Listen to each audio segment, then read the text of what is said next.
우리의 생명의 주인이 되신 하나님 아버지, 하나님께서 오늘 하루도 우리에게 생명을 주셔서 우리가 이 땅에서부터 하나님을 아버지라고 부르고 또 하나님을 예배하며 또 하늘에 속한 귀한 모든 것들을 우리가 누리며 살아갈 수 있도록 그리스도 안에서 모든 구원의 은혜를 베풀어 주심을 감사드립니다. 지난 3일 동안 각자의 처소에서 우리가 여러 모양으로 살다가 이 자리에 나왔습니다. 하나님께서 우리 가운데 주시는 이 말씀을 통해 우리 가운데에 하나님께서 이루시고자 하는 뜻이 있을 줄을 믿습니다. 그 뜻대로 이루어지기를 원하나오니 하나님께서 성령 가운데 역사해 주시고 우리의 어두운 마음과 눈을 열어서 이 말씀에 기이한 것을 보고 하나님을 향한 우리의 그 사랑과 순종이 더욱더 새로워질 수 있도록 인도하여 주옵소서. 이 시간도 함께하여 주실 것을 믿고 감사드리며 살아계신 우리 구주 예수 그리스도의 이름으로 기도드립니다. 아멘. 네, 하나님 말씀 갈라디아서 2장 15절부터 21절까지 말씀을 보도록 하겠습니다. 네, 갈라디아서 2장 15절부터 21절까지 말씀입니다. 네, 제가 봉독해 드리겠습니다.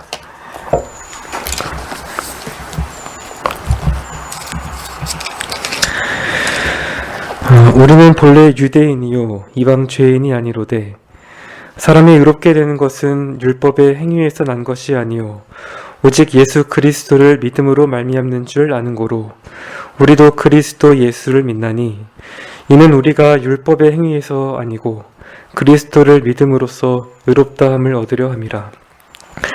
율법의 행위로서는 의롭다함을 얻을 육체가 없느니라.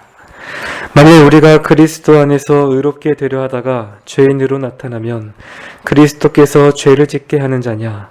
결코 그럴 수 없느니라. 만일 내가 헐었던 것을 다시 세우면 내가 나를 범법한 자로 만드는 것이라. 내가 율법으로 말미암아 율법을 향하여 죽었나니 이는 하나님을 향하여 살려 함이니라. 내가 그리스도와 함께 십자가에 못 박혔나니 그런즉 이제는 내가 산 것이 아니요 오직 내 안에 그리스도께서 사신 것이라. 이제 내가 육체 가운데 사는 것은 나를 사랑하사 나를 위하여 자기 몸을 버리신 하나님의 아들을 믿는 믿음 안에서 사는 것이라. 내가 하나님의 은혜를 패하지 아니하노니 만일 의롭게 되는 것이 율법으로 말미암으면 그리스도께서 헛되이 죽으셨느니라. 아멘.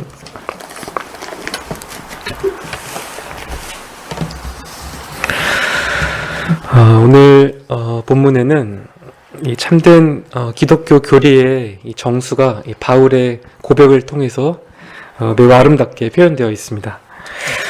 성경에 기록된 하나님의 말씀이 사실은 다 귀하지만 그 중에 복음의 진가를 잘 드러내는 보석과도 같은 구절들이 있는데 오늘 본문에도 이 보석이 박혀 있습니다.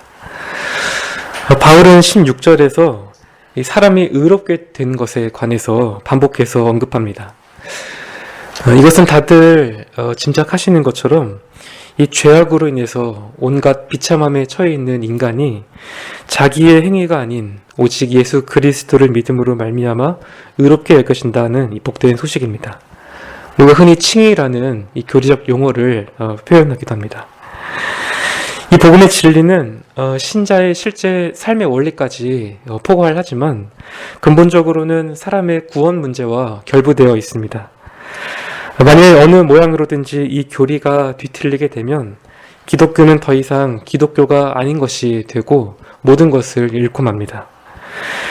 그만큼 칭의 교리가 중요하기 때문에 우리는 적어도 이 문제에서만큼은 흔들리지 말아야 합니다.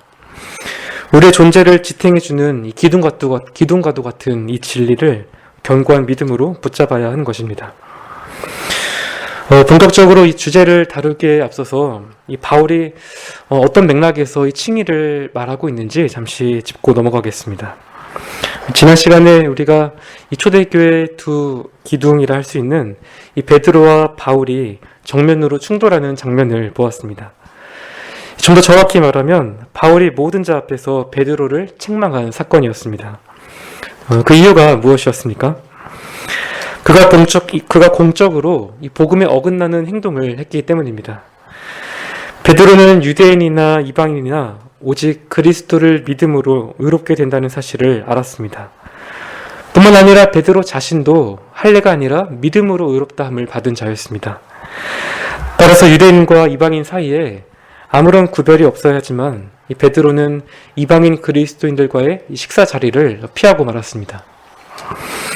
물론 여기에는 그만한 사정이 있었습니다. 야고보에게서 온 할례자들, 즉 유대주의자들이 자기가 있는 안디옥으로 내려오자 그들에게 책잡힐 것이 두려웠던 것입니다. 하지만 그것은 사도가 취할 태도는 결코 아니었습니다. 심지어 그의 태도는 바나바와 또 다른 유대인 그리스도인들까지도 위선에 빠뜨리는 결과를 낳고 말았습니다. 가장 심각한 문제는 베드로의 위선적인 이 행동이 구원에 있어 할례와 같은 율법 행위를 강조하는 이 유대주의자들의 가르침이 옳게 보이는 효과를 가져왔다는 사실이었습니다. 그렇다면 이 복음은 구원에 꼭 필요한 것이 아닙니다. 그리스도의 죽으심도 헛된 것이고 하나님의 은혜도 헛된 것이 되고 말 뿐입니다. 따라서 복음의 진리를 지키기 위해서 이 바울의 책망은 반드시 필요했습니다. 바울은 14절부터 베드로를 향해서 말하기 시작합니다. 이때 그는 베드로의 행동을 바로잡기 위해서 매우 지혜롭게 처신했는데 무조건 베드로가 율법을 어겼다면서 겉으로 드러난 행동을 책망하지 않았습니다. 오히려 베드로가 그리스도 안에서 자유를 누릴 수 있도록 그를 받아준 받아준 것이 복음이라는 사실을 일깨우면서 복음의 원리에 호소합니다. 그리고 이 복음에 대해서 본격적으로 말하기 위해 이 복음의 핵심인 칭의교리를 오늘 본문에서 진술한 것입니다. 그런데 갈라디아 교회에 쓰는 편지에 이 베드로와 관련된 이 사건의 내용을 언급하는 이유는 무엇입니까? 이 두 사건에 나타난 문제 해결점이 동일한 측면에 있다고 판단했기 때문입니다. 이 베드로와 같은 사도도 이신칭의의 의미에 대해서 더 배워가야 하는 상황이었다면 이 갈라디아 교회도 그랬습니다. 우리는 어떻습니까? 이 칭의 교리에 대해서는 어느 정도 다들 개념은 알고 계시리라 생각합니다. 그런데 제 경우를 보면 이 진리가 실제 우리의 삶에서 어떤 의미를 지니는지 깨닫지 못하고 살 때가 많은 것 같습니다. 아마 저나 여러분이 이 베드로처럼 예기치 못한 어떤 상황에 처했을 때 정말 믿음으로 견뎌내야 할 그런 순간이 닥쳤을 때 우리의 실력이 적나라하게 드러날 것입니다. 이제 바울이 설명하는 칭의 교리를 살펴보겠습니다. 바울은 베드로와의 사건을 다루는 맥락에서 이 칭의를 언급했습니다. 이 사건에서 논쟁의 관건은 이 정결함입니다. 유대인들이 이방인들과의 이 식사 문제에서 그토록 예민했던 이유는 그들을 부정하다고 여겼기 때문입니다. 이 할례나 음식법도 모두 정결함이 관건이었습니다. 구약시대에는 예배에 참석하여서 하나님께 받아들여지기 위해서는 이런 의식법을 지켜서 자기 스스로를 정결케 해야 했습니다. 그러나 이방인들은 그렇지 않았습니다. 예배소서 2장 12절에 따르면 그들은 그리스도 밖에 있었고 이스라엘 백성에서 제외된 자들이고 약속의 언약들과 무관한 외인들이며 세상에서 소망도 없고 하나님도 없는 그런 자들이었습니다. 반면 유대인들은 날 때부터 선민으로 태어나서 할례를 받고 율법을 지키며 언약과 조상 또 메시아에 대한 약속을 가진 특권을 누렸습니다. 그들의 이런 자의식이 15절의 이 바울의 표현에서 잘 나타납니다. 바울과 베드로도 본래 유대인으로 태어났고 그들이 여겨왔던 것처럼 결코 이방과 같은 죄인이 아니었습니다. 그러나 이제 바울은 이 복음에 호소하면서 그리스도 안에서는 누구나 정결하다라는 사실을 강조합니다. 이 정결함이라는 문맥에서 바울은 이 칭의 개념을 끌어왔습니다.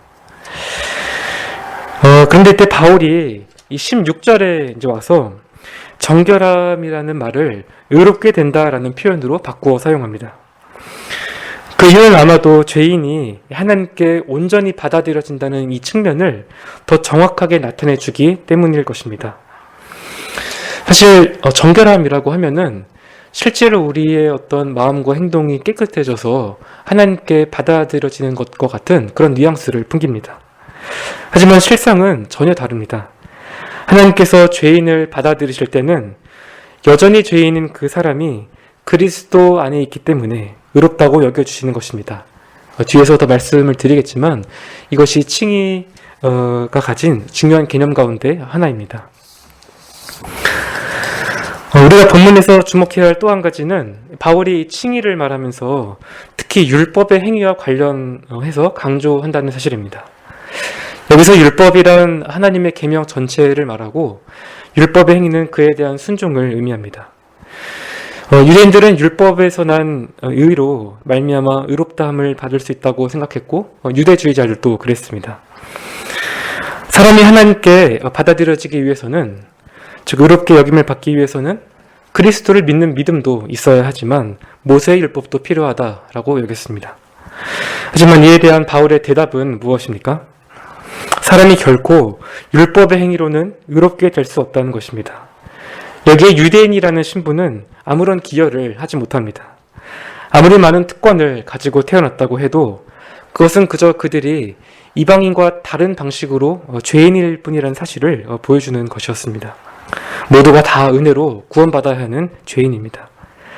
그래서 바울은 16절에서 사람이 율법의 행위로 의롭게 될 수 없다라고 말하며 어느 누구도 여기서 예외가 될 수 없음을 밝힙니다.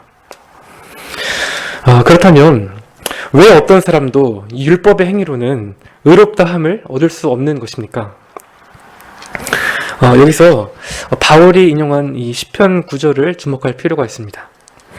이 16절 하반절에 이 율법의 행위로서는 의롭다함을 얻을 육체가 없느니라는 이 말은 사실 시편 143편 2절을 인용한 말씀입니다. 이 시편에서 다윗은 이 자신을 핍박하는 자들의 그 행악함에 대해서 하나님께서 심판해 주실 것을 호소합니다. 여호와여, 내 기도를 들으시며 내 간구에 귀를 기울이시고 주의 진실과 의로 내게 응답하소서. 주의 종에게 심판을 행치 마소서. 주의 목전에는 의로운 인생이 하나도 없나이다. 여기에 한 가지 문제가 있습니다. 사실 다윗 자신도 죄로 보면 하나님의 공의로우신 심판을 피할 수 없는 자였습니다. 어느 누구보다도 이 사실을 깊이 절감하고 있던 사람이 바로 다윗이었습니다. 하지만 그는 여전히 구원을 위해서 간구할 수 있었습니다. 왜냐하면 그가 자기 자신의 의로움이 아니라 복음으로 맺어진 언약에 의해 호소했기 때문입니다. 그래서 이 시편 143편은 하나님의 의를 선물로 받아서 의롭다 여김을 받은 이 불의한 사람을 위한 시입니다. 바울은 이 시편을 인용하면서 다윗의 기도에 대한 이 하나님의 응답이 예수 그리스도를 통해 이루어졌음을 말하고 있습니다. 다윗이 고백한 것처럼 하나님 앞에서 의로운 인생이라는 것은 하나도 없습니다. 신약 성경에도 모든 사람이 죄를 범하였음에 하나님의 영광에 이르지 못한다라고 말씀하고, 또 율법의 행위로 그의 앞에 의롭다 하심을 얻을 육체가 없으니 율법으로는 죄를 깨달을 뿐이라고 분명하게 증언합니다. 물론 율법의 요구 중에서 일부를 외적으로는 지킬 수 있을 것입니다. 하지만 예수님께서는 산상수훈에서 율법이 이 외적인 행실뿐만이 아니라 내면의 동기까지도 요구한다는 점을 말씀하셨습니다. 이 살인하려는 생각만 해도 살인자가 되고 간음하려는 생각만 해도 간음하는 자가 됩니다. 우리가 정직하게 자신의 마음속을 들여다보고 또 생각과 동기를 살펴보면 이 율법을 어겼다는 사실을 금방 깨닫게 되는 것입니다. 그리고 이때 우리는 야고보 사도의 말을 기억할 필요가 있습니다. 누구든지 온 율법을 지키다가 그 하나를 범하면 전체를 범한 것이라. 우리가 이 사실을 항상 염두에 두는 것이 우리 안에 기본값으로 설정되어 있는 이 율법주의를 예방하는 데 도움이 됩니다. 혹시 우리는 자신의 행위를 돌아볼 때에 너무나 자주 이 잘 지킨 것과 잘 지키지 못한 것을 구분하여서 생각하지는 않습니까? 문제는 우리가 이런 방식으로 구분지어서 생각을 할 때에 자기의 의가 개입되는 경우가 많다라는 사실입니다. 다른 계명에 대해서는 내가 잘 지키지 못했지만 그래도 내가 이런 부분에서만큼은 잘하고 있다고 생각하고 거기서 어떤 신앙의 안정감과 만족을 누리기 시작한다면 벌써 자기의 의로 자기의 행위로 의를 세운 것입니다. 하나님의 율법은 그런 사람에 대해 정죄하고 사망을 선고합니다. 그 사람이 지키지 못한 율법의 계명들만 그런 것이 아니라 율법 전체가 일어나서 그를 고소합니다. 왜냐하면 하나님의 율법은 그 율법에 쓰여져 계신 하나님의 본성과 권위를 반영하기 때문입니다. 그래서 우리가 율법 중 작은 하나만 범하더라도 역시 하나님의 권위에 도전하고 질밟는 것이 되며 결국 율법 전체를 범하는 것과 다름이 없습니다. 저 어떤 시험처럼 몇 점 이상을 맞으면 해결될 수 있는 그런 문제가 아닌 것입니다. 그런데 역설적이게도 우리가 이 사실을 깨닫는 것이 사람이 의롭게 되기 위한 첫 단추가 됩니다. 기독교에 이르는 참된 길은 먼저 자신이 율법에 따라 죄인이며 또 하나님이 인정하실 만한 선을 조금도 낼 수 없는 존재임을 인정하는 것에서부터 시작합니다. 이렇게 율법에 낮아지고 또 자기 자신을 아는 지식을 갖게 되면 참된 회개를 할 수 있습니다. 스스로의 어떤 공로나 노력을 통해서 도저히 구원받을 수 없는 큰 죄인임을 인정하게 됩니다. 그러면 그 사람은 자연스럽게 자신을 도울 자가 누구인지 탄식하면서 내가 어떻게 해야 구원을 얻으리까? 라고 묻지 않을 수 없는 것입니다. 하나님께서는 이렇게 자신을 찾는 자들을 결코 외면하지 않으십니다. 철저하게 자신에 대해서 절망하는 그 죄인을 반드시 복음의 약속으로 치료해 주십니다. 주 예수를 믿으라. 그리하면 너와 네 집이 구원을 얻으리라. 내가 만일 내 입으로 예수를 주로 시인하며 또 하나님께서 그를 죽은 자 가운데서 살리신 것을 내 마음에 믿으면 구원을 얻으리니. 하나님은 단순히 그리스도를 믿는 이 우리의 믿음 때문에 우리를 의인으로 삼아 주십니다. 그러나 여기서 우리가 간과하지 말아야 할 것이 있습니다. 하나님께서 죄인을 의인으로 삼으시는 일은 그저 죄 없는 의인이다 라는 이런 선언 한마디로 끝나는 것이 아닙니다. 왜 그렇습니까? 하나님은 공의로우신 분이시기 때문입니다. 우리가 가진 이 죄의 문제가 실제로 처리되지 않으면 하나님께서는 결코 죄인을 의롭다 하실 수 없습니다.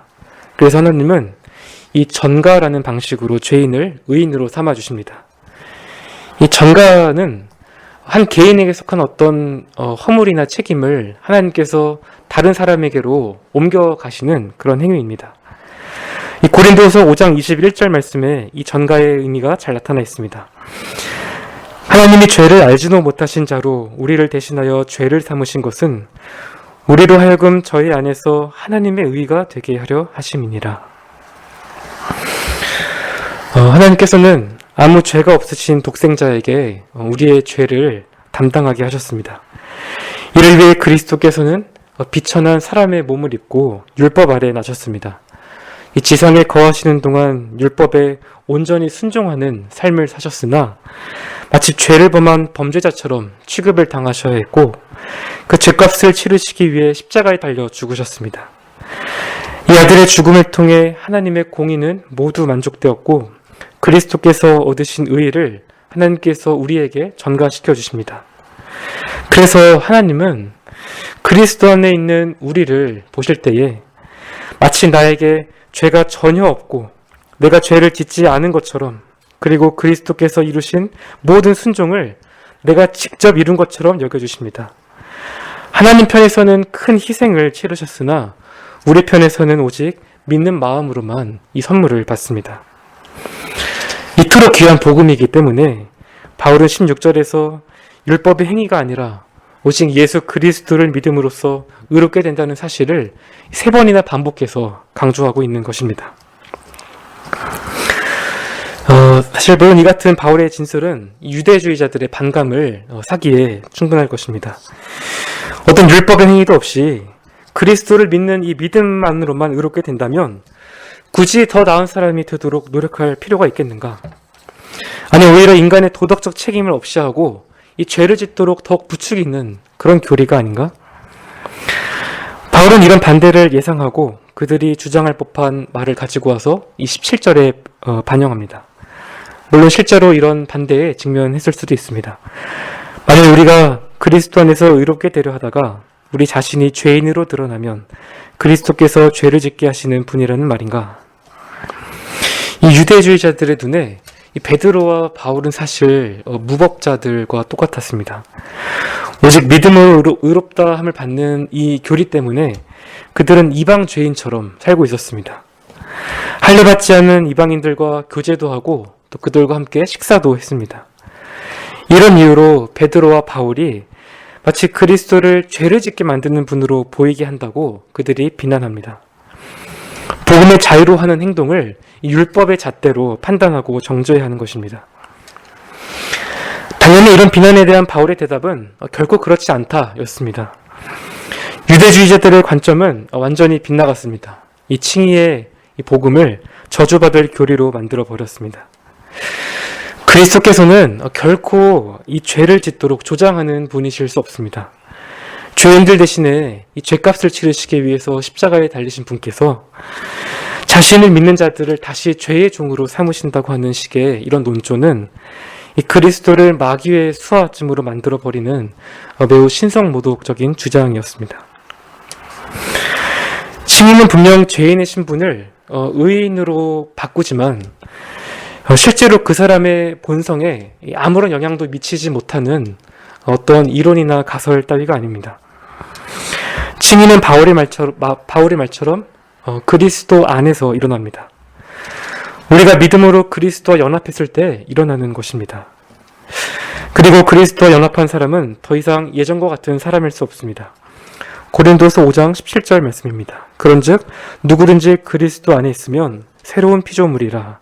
이전 것은 지나갔으니 보라 새 것이 되었도다. 이 새 피조물이 된 신자는 죄에서 돌이키고 또 거룩함을 좇아서 살아갑니다. 로마서 6장 15절도 이렇게 말씀합니다.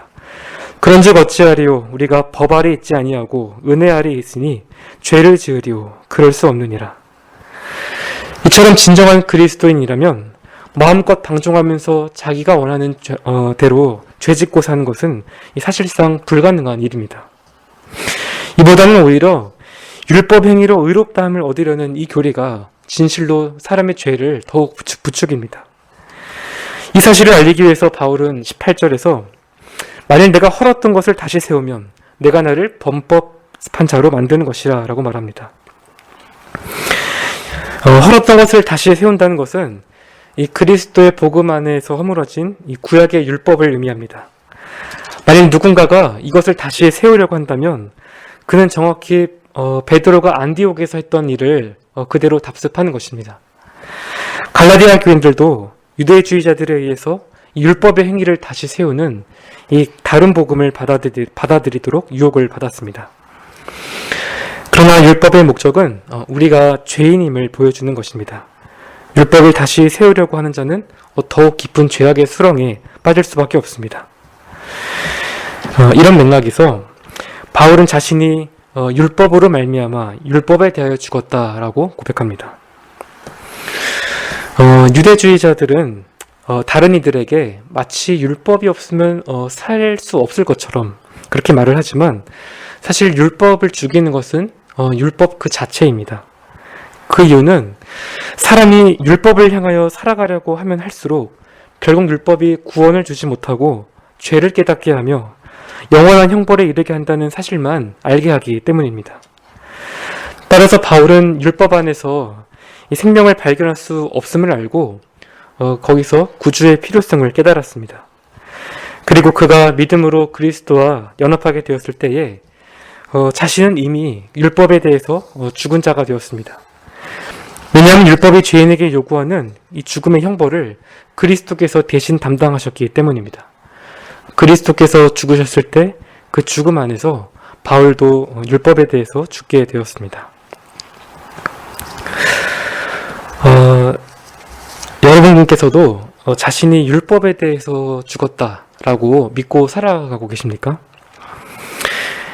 바울은 우리가 율법에 대해서 이제 죽어야만 진정한 의미에서 이 하나님에 대해서 살 수 있다라고 말합니다. 처음 회심할 때의 우리의 경험을 떠올려 보면 우리가 정확히 말로 표현할 수는 없지만 우리도 모두 율법에 대하여서 죽은 자가 되었습니다. 우리가 다 믿음으로 그리스도와 연합한 자들이기 때문입니다. 하지만 그 후에 계속해서 율법에 대해서 죽은 자로 살아가는 일이 또 다른 문제구나라는 사실을 이내 깨닫게 됩니다. 우리 내면에 남아있는 이 부패함 때문에 그렇습니다. 분명 우리가 믿음으로 의롭다함을 받았지만 우리 자기 안에 있는 이 죄가 고개를 들고 이런저런 힘을 발휘하는 것을 보고 우리는 종종 두려워하거나 낙담하기도 합니다. 이 종교개혁의 기수였던 루터가 이러한 실존적인 문제를 안고 있는 이 신자를 의인인 동시에 죄인이라는 말로 적절하게 표현하기도 했습니다. 그래서 우리 자신에게 이렇게 물어보지 않을 수가 없는 것입니다. 여러분께서는 자신의 죄인됨을 발견할 때에 어떻게 처신을 하고 계십니까? 또 자신의 연약함의 문제는 어떻게 다루고 계십니까? 여기에는 언제나 여러 가지 상황이 함께 맞물려 돌아갑니다. 우리가 신앙적인 의무를 등한해서 하나님과의 관계가 소원해졌다고 생각이 들 때, 다른 사람과 비교되어서 열등감을 느낄 때, 또 누군가 나에 대해 험담하는 것을 우연히 듣게 되었을 때, 또 믿었던 사람에게서 배신을 당해서 상처를 받게 되었을 때와 같은 다양한 경우가 있습니다. 아니면 같은 죄를 반복해서 짓고 있는 자기 자신을 발견하게 되었을 때는 어떻습니까? 날마다 죄를 짓고 살아갈 수밖에 없는 이 우리의 비참한 현실 속에서 특히 같은 죄를 반복해서 짓고 있는 자신의 모습을 보면 그때만큼 내 자신이 초라하고 비참하게 느껴지는 때도 없습니다. 하나님께 다시 나아가서 용서를 구한다고 하는 것이 너무나 염치 없고 뻔뻔해 보입니다. 인간적으로 우리가 생각해 보면 우리가 잘못을 저지른 상대방에게 용서를 구하고 나서 똑같은 잘못을 범하거나 혹은 고의로 더 큰 잘못을 범하고 나서 용서를 구한다는 것은 도무지 쉽지 않습니다.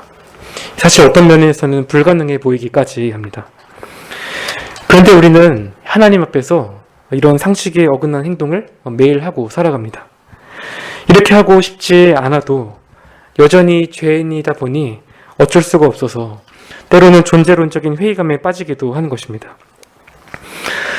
이런 갖가지 상황 속에서 자신의 죄인됨과 연약함을 발견하고 난 뒤에 이 그리스도 안에서 자신을 바라보기보다는 다른 무엇으로 스스로의 상황을 더 나아지도록 만들고자 애쓴다면 그것은 율법을 다시 세우는 행위와 다르지 않습니다. 그 자체가 아무리 정당하고 선하게 보인다고 해도 그렇습니다. 성경을 더 공부하고 기도를 더 열심히 하고 또 여러 은혜의 방편들을 부지런히 사용해서 이 죄의 지배 아래서 벗어나겠다고 결심하는 태도도 경계해야 합니다.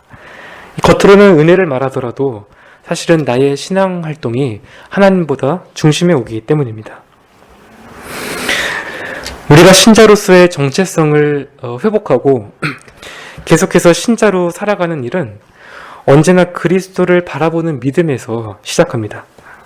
바울은 20절에서 이러한 믿음 안에서 살아가는 삶이 무엇인지에 대해서 알려주고 있습니다. 내가 그리스도와 함께 십자가에 못 박혔나니 그런즉 이제는 내가 산 것이 아니요 오직 내 안에 그리스도께서 사신 것이라. 이제 내가 육체 가운데 사는 것은 나를 사랑하사 나를 위하여 자기 몸을 버리신 하나님의 아들을 믿는 믿음 안에서 사는 것이라. 이 구절은 앞에서 계속 말씀드렸던 이 그리스도와의 이 연합이라고 하는 이 또 하나의 이 보석 같은 교리에 기초하고 있습니다. 우리가 믿음으로 그리스도와 연합할 때 이 칭의가 일어나고 이 복된 연합 안에서 우리의 삶이 지탱됩니다. 먼저 바울은 자신이 그리스도와 함께 십자가에 못 박혔다라고 하는 이 놀라운 말을 합니다.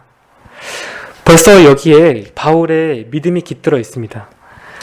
바울은 그리스도께서 이루신 이 구속의 행위와 목적을 바로 자기 자신의 것으로 삼았습니다. 이것이 이 믿음으로 사는 사람의 특징 중 하나입니다. 믿음을 발휘하지 않으면 어떤 일반적인 진리가 우리의 마음과 경험에 어떤 실제적인 일을 만들어내기란 사실 굉장히 어렵습니다. 예를 들어서 모든 사람은 죽는다라는 말이나 모든 사람은 죄인이라는 말에 우리가 동의하는 것은 매우 쉽지만 거의 유익이 없습니다. 그러나 이것을 나에게 해당되는 말로 바꾸어서 받아들이면 상황은 달라집니다. 자기 자신이 죽어야만 하는 존재이고 죄인이라는 사실을 생각하게 되면 삶에 대한 태도가 크게 바뀔 것입니다. 여러분께서 이 사실에 동의하신다면 20절 말씀의 전부를 이 바울의 고백이 아닌 나 자신의 고백으로 삼으시기 바랍니다. 제가 이렇게 말씀을 드리는 것은 이 믿음의 본질이 일반적인 어떤 진술을 구체적인 적용으로 바꾸는 데 있다는 것이 아닙니다. 그리스도께서 우리를 위해 행하신 일에 대해서 자신의 것으로 삼지 못하는 것은 이 믿음이라고 할 수 없고, 그렇다면 우리는 아직 그리스도인으로서의 복된 삶을 거의 경험하지 못하고 사는 것이기 때문에 그렇습니다. 하지만 여러분께서는 이 모두 믿음을 발휘할 권리를 가지고 계십니다. 우리 구주이신 그리스도께서 여기 계신 한 분 한 분을 다 사랑하시고 이 사랑으로서 역사하는 믿음을 우리 안에서 일으키시기 위해서 지금 이 자리에 우리와 함께 하고 계십니다. 우리가 이 사실을 염두에 두고 다시 20절 말씀을 보면 좋겠습니다. 먼저 우리는 그리스도와 함께 십자가에 못 박혀 죽은 자들입니다. 다시 말해서 그리스도 안에서 율법에 대하여서 죽은 자입니다. 율법은 더 이상 나를 고소하거나 주장할 권리가 없습니다. 이미 우리 안에 허락하신 새 생명을 따라 살고자 하신다면 반드시 이것을 느끼게 되실 것입니다. 더 이상 예전의 삶으로 돌아갈 수 없습니다. 나에게 만족을 주었던 세상의 쾌락도 더 이상 즐길 수 없습니다. 나는 이미 그것들에 대해서 죽었기 때문입니다. 먹고 사는 문제가 항상 나를 지배하고 있었지만 이제는 그런 염려들을 다 주님께 맡겨드립니다. 나는 그런 것들에 대해서 다 십자가에 못 박았기 때문입니다. 나를 자주 넘어뜨렸던 그 어떤 것이 와도 마찬가지입니다. 그것들은 이미 십자가에서 죽어버린 나에게 아무것도 할 수 없습니다. 이처럼 세상에 대해서 완전히 죽은 자처럼 여겨지는 그런 마음은 매우 복된 상태입니다. 이미 나 자신이 정말로 십자가에 못 박혀 죽은 자라는 사실을 계속해서 믿음으로 받아들이시기 바랍니다. 이것이 바울이 말하려고 했던 것이라고 생각합니다. 그리고 여기에 덧붙여 바울이 또 한 가지 고백을 하고 있습니다. 이제는 내가 사는 것이 아니라 그리스도께서 내 안에 사신다라고 말합니다. 십자가에서 죽은 사람은 자신의 자아가 죽은 사람입니다. 더 이상 나의 기쁨과 만족이 자신을 지배하지 않습니다. 성경은 다른 여러 곳에서도 자기를 부인하고 육체를 쫓아 살아가지 말 것을 명령합니다. 사실 이런 말씀들은 이 자아 실현에 몰두하도록 촉구하는 이 포스트 모던 시대의 이기주의 정신과 정면으로 충돌합니다. 디모데후서 3장을 보아도 이 사람들이 자기를 사랑하는 이 모습이 이 말세의 특징 가운데에 가장 먼저 언급되고 있습니다. 그만큼 이 시대는 이 자기를 부인하며 살아가기가 너무나 어려운 때입니다. 바꾸어서 말하면 우리의 믿음을 지키며 살아가기가 어렵다는 의미입니다. 육체 가운데서 살아가는 우리이기 때문에 항상 안팎에서 도사리는 이 죄의 위협에 노출되어 있어서 그리스도께서 내 안에 살아계신다라고 하는 사실이 사실 잘 와닿지 않을 때가 많습니다. 하지만 그렇다고 해서 우리가 어떤 때는 죄 아래 거하면서 옛사람이 되었다가 또 어떤 때는 은혜 아래서 새 사람이 되었다가 하는 것처럼 오해해서는 안 됩니다. 우리가 이 세상에서 신자로 살아가기 위해서는 이 그리스도 안에서 새 피조물로 변화되었다는 사실을 믿는 일이 절대적으로 필요합니다. 그리스도 밖에 있는 다른 무엇으로 나를 바라보기 시작하면 우리는 결코 안정감을 찾을 수 없습니다. 이 세상의 수많은 것들로 나의 존재를 끊임없이 재정의하다 보면 어느새 우리는 베드로와 같은 위선의 죄를 범하고 맙니다. 입으로는 믿는다고 하면서도 행동으로는 복음을 부인하게 되는 것입니다. 마치 무대 위에서 배우가 연기를 하는 것과 다르지 않습니다. 신자는 언제나 그리스도 안에서 자신을 발견할 때에 가장 나답게 살 수 있고 생기 넘치는 진정한 삶을 살아갈 수 있음을 믿으시기를 바랍니다. 혹시 나의 믿음이 작다고 여겨져서 낙담하거나 또 걱정하실 필요는 전혀 없습니다. 왜냐하면 우리의 구원과 능력은 우리 자기 자신의 믿음을 바라보는 데 있지 않고 나를 사랑하셔서 자기 몸을 버리신 예수 그리스도께 달려있기 때문입니다. 물론 믿음으로 모든 것이 가능해집니다. 하지만 그 능력은 믿음에 있지 않습니다. 이 믿음으로 바라보는 주님께 있는 것입니다. 그러니 여러분 자신에 대해서 너무 많이 생각하지 마시고 이보다는 나를 사랑하시는 예수 그리스도만 생각하시기 바랍니다. 우리가 예수님만 바라볼수록 하나님의 은혜가 우리 안에서 점점 더 크게 드러나게 될 것입니다. 신자의 우리 삶의 역동성도 바로 여기에 있습니다. 나 자신을 이 그리스도 안에서 온전히 사랑받는 거룩한 존재로 여길 때에만 우리는 기쁨 가운데서 회개하고 순종할 수 있습니다. 때때로 남아있는 죄가 우리를 넘어뜨리고 또 마귀가 우리 양심을 정죄해도 하나님 우리 아버지와 그리스도께서 친히 우리를 변호하십니다. 누가 능히 하나님의 택하신 자들을 송사하리오. 의롭다 하신 이는 하나님이시니 누가 정죄하리오.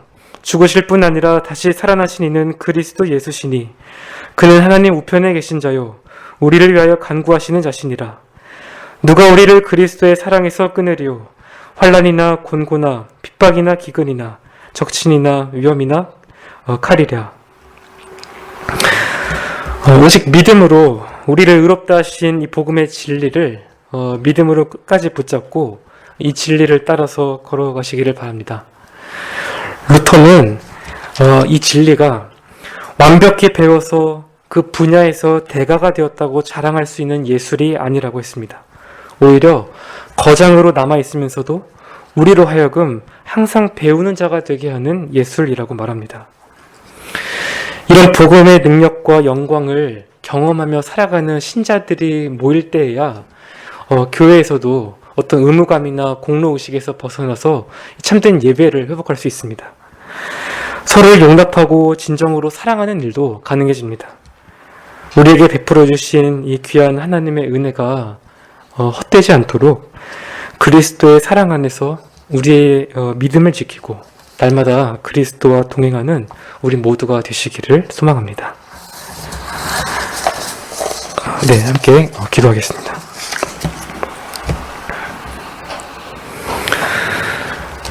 하나님 아버지, 하나님께서 오늘 주의 말씀 가운데에 우리와 같은 불의한 죄인을 어떻게 의롭다 칭하시고 복된 구원의 은혜를 받은 자로서 또 우리가 어떻게 남은 때를 살아가야 할지를 교훈하여 주심을 감사드립니다. 하나님, 우리의 마음에는 온갖 부패함이 가득하고 또 우리의 눈을 들어서 주위를 살펴보면 세상에는 죄악이 넘쳐나고 우리의 믿음은 심히 연약하지만 우리가 아직 죄인 되었을 때에 우리를 먼저 사랑하신 그 하나님을 우리가 그리스도 안에서 날마다 신뢰하고 우리를 위하여서 자기 몸을 내어주신 예수 그리스도를 믿는 그 믿음으로 우리 남은 때를 살아갈 수 있도록 주님께서 은혜 베풀어 주옵소서. 살아계신 우리 구주 예수 그리스도의 이름으로 기도드립니다. 아멘. 하늘에 계신 우리 아버지여, 이름이 거룩히 여김을 받으시오며 나라에 임하옵시며 뜻이 하늘에서 이룬 것 같이 땅에서도 이루어지이다. 오늘날 우리에게 일용할 양식을 주옵시고 우리가 우리에게 죄 지은 자를 사하여 준 것 같이 우리의 죄를 사하여 주옵시고 우리를 시험에 들게 하지 마옵시고 다만 악에서 구하옵소서. 대개 나라와 권세와 영광이 아버지께 영원히 있사옵나이다. 아멘.